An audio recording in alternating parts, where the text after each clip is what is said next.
When you speak about legalizing marijuana in the country, you know it's illegal. You know, there's so many, according to Nakada, there's so many Bhang users, and there's so many people who have suffered because of Bhang. Yet the way you say it is, you know, I would do this. How easy is it for you to change that law and allow the country to sell Bhang without the reason that you're stating? How do you intend to do that? Are you intending to work with Parliament? How do you intend as a president? First of all, let me just tell you this. Business is starting to trump morality in Africa's cannabis industry. And please allow me to read. Yes. The prospect of legalized cannabis in Africa, an unimaginable less than a decade ago, is accelerating, driven by potential for much needed revenue and impact of the COVID-19 pandemic.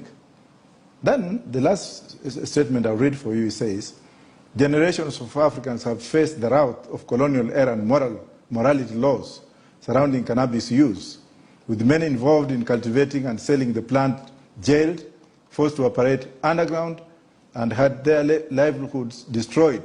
The colonialists, morality, and Africans. But as governments search for more sources of revenue, this once closed space is opening up, albeit not necessarily for smallholders' crops. Now, Morocco has been trading illegally, supplying the Europeans. And last year alone, it made $71 billion. Okay. Morocco has legalized marijuana. And Morocco is going to be the prime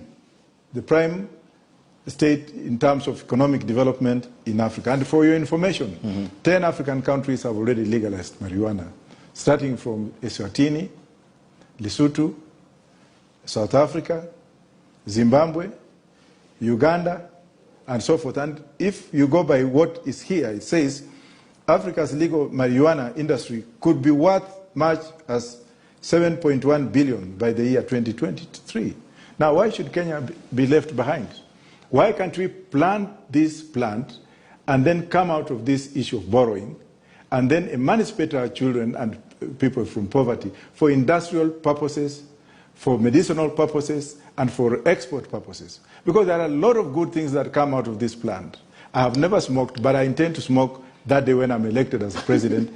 As soon as I'm sworn in, I will smoke the first joint. Have you spoken to your doctors about this? I've never smoked. Forget about the economic side of this. No, about the health side of it. I've never smoked, but I will smoke on that day, and I will invite everyone in State House to come and smoke so that we can see, we can purify that State House and purify KICC and go to Parliament and then purify it from these dangerous criminals who have been looting this country to some extent. You want a smoking nation. That's what you're calling for. Well, that would be the purification side of it. A smoking nation? Not a smoking nation. I'm saying I'm going to celebrate because we are going to make money out of it. Celebrate by smoking? Yes, definitely.